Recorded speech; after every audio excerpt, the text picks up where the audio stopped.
Assalamualaikum warahmatullahi wabarakatuh. Perkenalkan, nama saya Niken Latifah Zakia dengan nomor BP 201010522044. Saya berasal dari kelas M2 Ekonomi Mikro Universitas Andalas.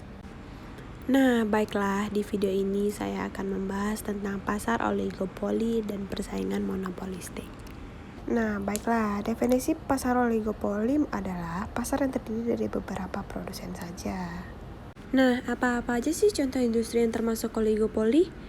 Yang pertama itu industri semen di Indonesia, dan yang kedua itu industri mobil di Amerika Serikat. Nah, jika terdapat beberapa perusahaan yang menjadi pemegang monopoli, itu sama dengan perusahaan ini berada dalam keadaan yang disebut oligopoli. Nah, kemudian kita masuk ke ciri-ciri pasar oligopoli. Nah, yang pertama itu hanya ada beberapa perusahaan saja yang memproduksi barang-barang manufaktur untuk keperluan masyarakat. Yang kedua, produk yang dijual bersifat homogen atau variasi dari jenis merek yang sama. Nah, secara teknologi, kedudukan oligopoli dapat juga timbul jika sebuah industri atau perusahaan memiliki tingkat teknologi yang lebih canggih dibandingkan dengan perusahaan yang lain.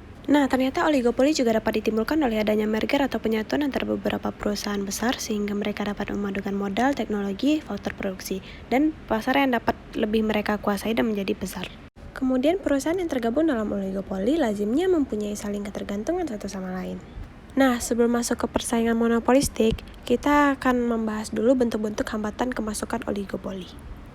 Jumlah perusahaan yang terbatas di dalam pasar merupakan suatu bukti nyata bahwa perusahaan baru sangat susah masuk ke pasar oligopoli.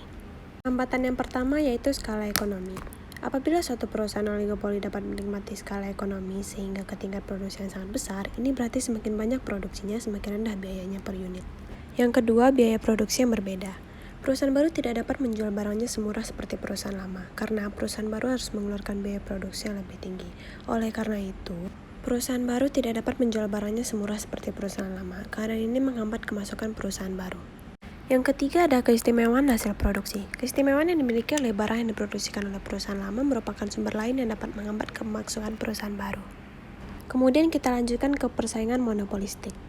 Nah, berdasarkan pengertiannya, pasar persaingan monopolistik adalah pasar yang berada di antara dua jenis pasar yang ekstrem, yaitu pasar persaingan sempurna dan monopoli. Adapun ciri-ciri sifat persaingan monopolistik yang adalah yang pertama, selalu ada jumlah besar penjual dan pembeli di pasaran. Yang kedua, produksi barang dan jasa yang diperjualbelikan bervariasi.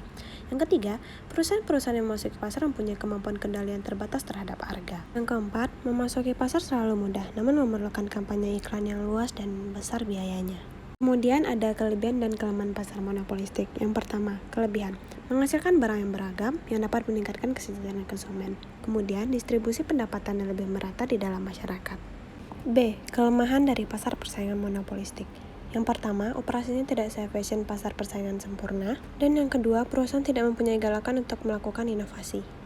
Baiklah, segitu saja yang dapat saya sampaikan. Lebih kurangnya mohon dimaafkan. Assalamualaikum warahmatullahi wabarakatuh.